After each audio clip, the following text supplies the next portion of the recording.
সে জিজ্ঞেস করলো আমার ক্ষমা আছে কিনা? আলেম বলে আছে, ক্ষমা আছে, তওবার মতো তওবা করো, তাওবাতান নাসুহা, তওবার মতো তওবা করলে আল্লাহ ঠিকই মাফ করবে। সে এতটাই অনুতপ্ত হলো, এতটাই সে আল্লাহর কাছে ক্ষমা চাইতে শুরু করলো।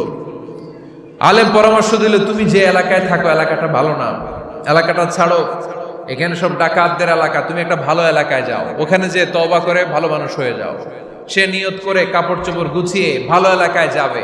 ঘর থেকে বেরোয়ার সাথে সাথেই মালাকুল মাউত চলে আসছে, তার রুহু কবজ করে ফেলছে। এখন রুহু কে নিয়ে যাবে? ফাজাআত মালাইকাতুর রাহমা ওয়া মালাইকাতুল আযাব, রহমতের ফেরেশতারাও আসছে, আযাবের ফেরেশতারাও আসছে।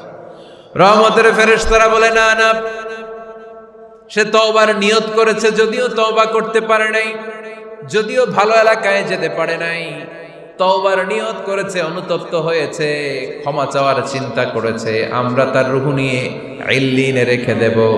আযাবের ফেরেশতারা বলে না না, ৯৯টা হত্যা করার পরে আরো একটা হত্যা করে সেঞ্চুরি করেছে, এখনো তো ভালোভাবে তওবা করতে পারে নাই, তার রূহটা নিয়ে আমরা সিজ্জিনের ভেতরে ঢুকায় দেব। দুই দল ফেরেশতার মারামারি, এ বলে আমরা নিব, এ বলে আমরা নিব, ঝগড়া আছে না নাই?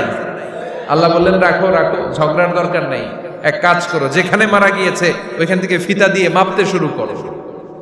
ভালো এলাকাটা যদি কাছে হয় জান্নাতের ফেরেশতারা নেবে, খারাপ এলাকা যদি কাছে হয় জাহান্নামের ফেরেশতারা নেবে। খারাপ এলাকা তো একেবারেই কাছে, ঘর থেকে বেরোয়ার সাথে সাথে মৃত্যু হয়েছে, আর ভালো এলাকা তো অনেক দূর। আল্লাহ জামিনটারে আদেশ দিলেন, জামিন এই অনুতপ্ত বান্দার জন্য তুই ভালো এলাকাটা কাছে চলে আয়।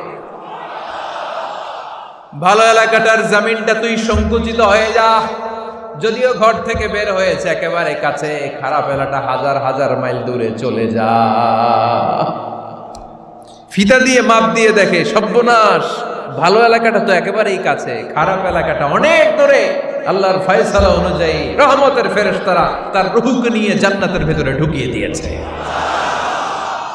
৯৯টা হত্যা করার পরে আরো একটা হত্যা করে সেঞ্চুরি, ১০০টা খুন করছে। আপনি কয়টা করছেন? আমি কয়টা করছি? তো ১০০টা খুন করে যদি ও মাফ পেতে পারে, আমার আল্লাহর কাছ থেকে আমরা কি ক্ষমা পেতে পারি না? ওর পাপের কাছে আমাদের পাপ কি? কয় ওয়াক্ত নামাজ ছাড়ছেন আপনি? কয়টা মিথ্যা কথা বলছেন? কতবার ঘুষ খাইছেন? কত টাকা সুদে লাগাইছেন? কত অন্যায় করছেন? কত জুলুম করেছেন? মনে রাখবেন, আপনার পাপ, আপনার অন্যায়, আপনার জুলুম যত বড় হোক না কেন, আমার আল্লাহর দয়া তার চাইতেও বড়।